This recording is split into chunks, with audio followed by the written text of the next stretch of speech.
जय श्री राम। कहा विभीषण भ्राता द्रोही, आज समय हटि मारो ओही। अस कहि कठिन बाण संधाने, अतिशय क्रोध शवन लगी ताने। अपने भाई के साथ घात करने वाला द्रोही भ्राता विभीषण कहां है, आज मैं उसका अंत कर दूंगा। ऐसा कहकर मेघनाद ने अपने धनुष पर बाण चढ़ाकर गुस्से में उसे अपने कान तक खींच लिया। यह मेघनाद की गर्जना थी जो युद्ध भूमि में विभीषण को ललकारते हुए आया था।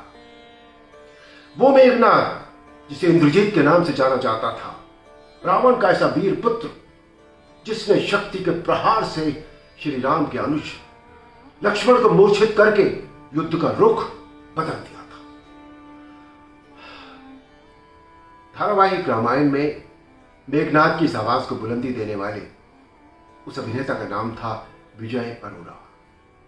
उनकी संवाद अदायगी इतनी प्रभावशाली थी कि एक पल के लिए भी उन पर से नजर हटती नहीं थी।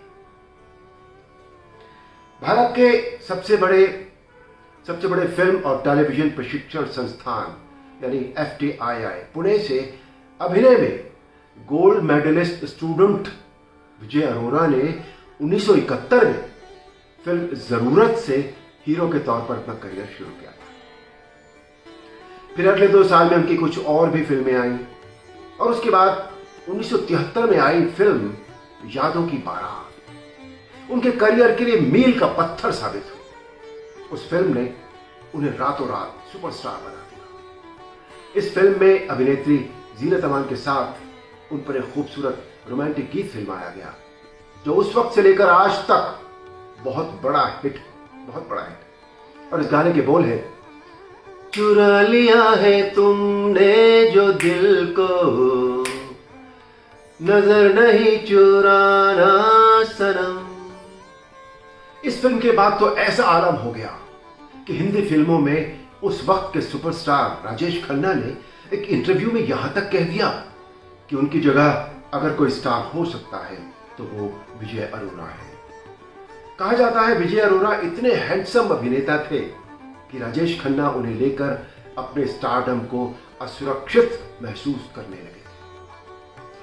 हालांकि राजेश खन्ना के साथ उन्होंने कई फिल्मों में काम किया जिनमें निशान, रोटी और सौतन जैसी हिट फिल्में शामिल हैं। हीरो के तौर पर विजय अरोरा जी ने आशा पारेख, जया भादुरी, वहीदा रहमान, जीनत अमान, तनुजा, शबाना आजमी, परवीन बॉबी, मौसमी चटर्जी जी इन जैसी बड़ी अभिनेत्रियों के साथ काम किया।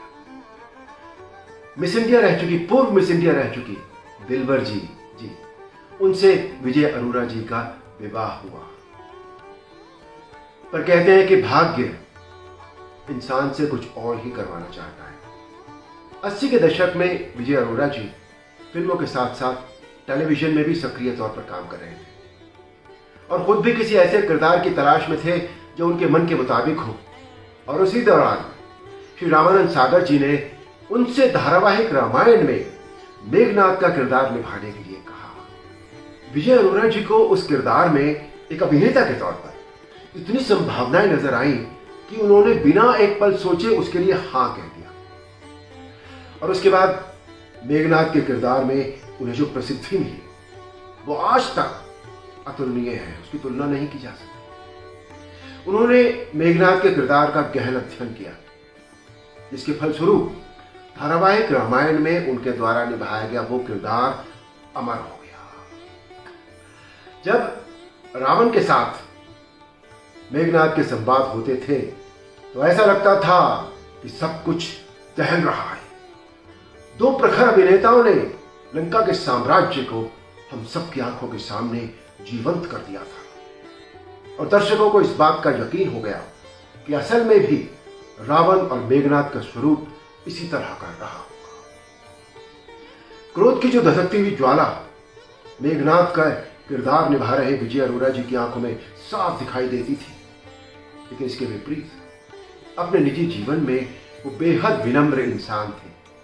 क्रोध और अहंकार उनके वजूद पर कभी हावी नहीं हो सका। फरवरी 2007 में सिर्फ 62 इयर्स की उम्र में अभिनेता विजय अरोरा जी हम सबको छोड़कर इस दुनिया से विदा हो गए, लेकिन एक बेहतरीन अभिनेता के तौर पर निभाए गए अपने किरदारों के जरिए वो हमेशा हम सबके दिलों में जिंदा रह गए। इन शब्दों के माध्यम से एक बड़े अभिनेता के लिए मेरी विनम्र श्रद्धांजलि।